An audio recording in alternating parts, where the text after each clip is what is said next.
believe that the Judaism of the Old Testament is very similar to Judaism today. Yet the Jewish Encyclopedia, in its article on Judaism, says modern Judaism and the Judaism of the Old Testament are very different. It says that after Nebuchadnezzar conquered Judah in the 6th century B.C. and led the Jews to distant Babylon, the Jews were faced with challenges to their faith they had never before experienced. Ever since the time of Solomon, the religion of Israel had centered around the magnificent temple in Jerusalem, with its sacrifices and rituals. The question now became, how could one be a true Jew in a very foreign, even hostile environment? The need arose for a certain class of lay priests, called scribes or sopherim, to interpret the law in this new setting and make it workable. In time, these scribes became what the New Testament calls the scribes and Pharisees, the greatest legal authorities of Israel for all ages. The Pharisees said there were really two inspired revelations to the Jews. There was the written law of Moses received atop Sinai, but there was also the oral tradition acquired by 70 elders who came to the base of the mountain but were forbidden to proceed farther. The Pharisees said that these 70 elders, or Sanhedrin, received a much more extensive and profound revelation than Moses, a revelation which was never written down, yet took precedent over the written law. When Jesus came on the scene, his reaction was to bitterly denounce this counterfeit tradition. Christ said the Pharisees, by their tradition, had made the law of God of none effect. He considered the Pharisees the most dangerous leadership Israel ever had. In 70 A.D., Jerusalem was destroyed by the Romans. Although Jewish sects such as the Sadducees now disappeared, the Pharisees emerged with even greater power over the Jewish people. The Jewish Encyclopedia describes the new role of the Pharisees. With the destruction of the temple, the Sadducees disappeared altogether, leaving the regulation of all Jewish affairs in the hands of the Pharisees. Henceforth, Jewish life was regulated by the Pharisees. The whole history of Judaism was reconstructed from the Pharisaic point of view. Pharisaism shaped the character of Judaism and the life and thought of the Jew for all of the future.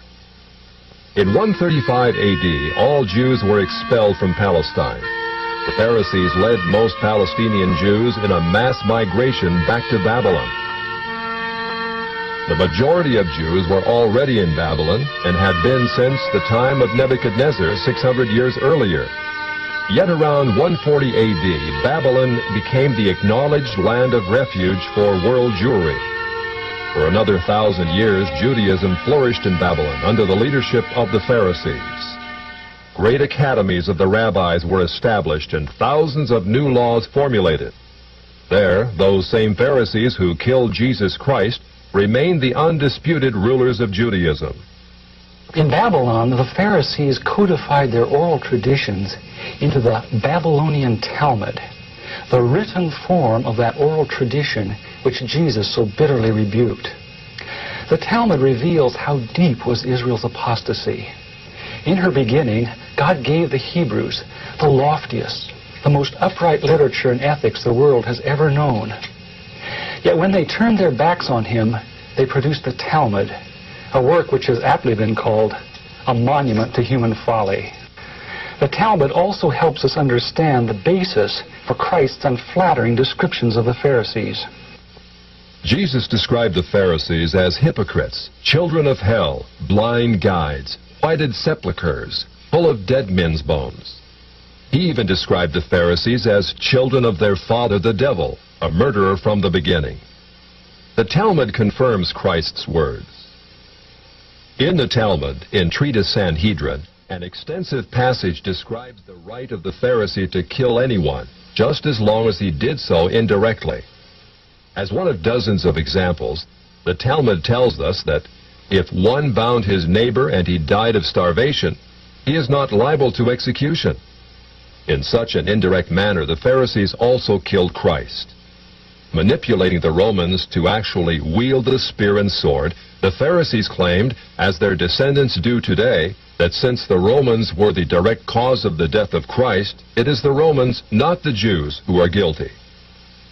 Christ also called the Pharisees adulterers, an adulterous generation. The Talmud provides generous loopholes for adultery. It says the penalty for adultery does not include sex with a minor, the wife of a minor, or the wife of a heathen. The Talmud also encourages seduction of unwed adolescent girls called designated bondmaids. But it's important how such rapes are performed. With the designated bondmaid, one is guilty only in the case of natural connection, but not in the case of perverse connection. The Pharisees reasoned that rape in a perverted manner is outside the jurisdiction of the law. Normal rape, however, was punishable. In Babylon, sexual perversion of every kind had been a way of life for millenniums. The Pharisees were deeply influenced by such practices. In 3 of the major treatises of the Talmud are found extensive passages which give legal endorsement to seduce and marry 3-year-old baby girls. In fact, many of the greatest rabbis of the Talmud, including Simeon ben Yochai, upheld this privilege. Today in Israel, thousands of Jews go to Meron every year to venerate the memory of Simeon ben Yochai, one of the most respected rabbis in the history of Judaism. In one of dozens of endorsements of child sex, Simeon ben Yochai said, "A proselyte under the age of 3 years and a day is permitted to marry a priest." Agreeing with ben Yochai, the great Rabbah said, "When a grown-up man has intercourse with a little girl, it is nothing. Or when the girl is less than this, 3 years and a day, it is as if one put the finger into the eye."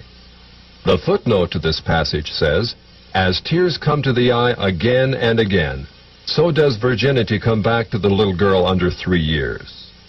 The same section confirms that sexual activity with small boys is in the same category. The intercourse of a small boy is not regarded as a sexual act. In addition to adulterers, Christ, in the story of the Good Samaritan, portrayed the Pharisees as racial bigots, too self-righteous to respond to the suffering of one who was not a Jew. It is true, because of the wickedness of the Canaanites, which included sodomy and infant sacrifice, Israel had been commanded by God to be harsh in her treatment of the inhabitants of the land. God made it clear that the Canaanites were not simply to be avoided, but destroyed. By the time of the New Testament, this method of preserving God's kingdom by separation and the sword had become obsolete. God no longer made a racial difference between men. But the Pharisees were unfazed by God's new agenda. The Talmud was finally written down nearly 5 centuries after Christ, yet its critical, even homicidal attitudes toward Gentiles might have been lifted out of the book of Joshua. However, the quickest way to grasp the Talmudic view of Gentiles is not directly from the Talmud, but from the Jewish encyclopedias. If we quote an isolated opinion from the Talmud, a rabbi may quickly object, saying, "But that is not the overall opinion of the Talmud. That is not the definitive view." What the Jewish encyclopedia provides us is a definitive overview of perhaps hundreds of rabbinic statements on any subject, giving us accurate summaries of what the Talmud generally teaches. In its article on Gentiles, the Jewish Encyclopedia begins to define what makes a Jew so different from a Gentile. According to the rabbis, only Israelites are men. Gentiles they classed not as men, but as barbarians. Since Gentiles are not men in the fullest sense, so the Gentile is not a neighbor of a Jew. Further, since Gentile laws were too crude to admit of reciprocity, meaning too crude to be taken seriously, the Gentile was forever beneath the Jew. Gentiles were outlawed by God from the beginning, and thus had no property rights.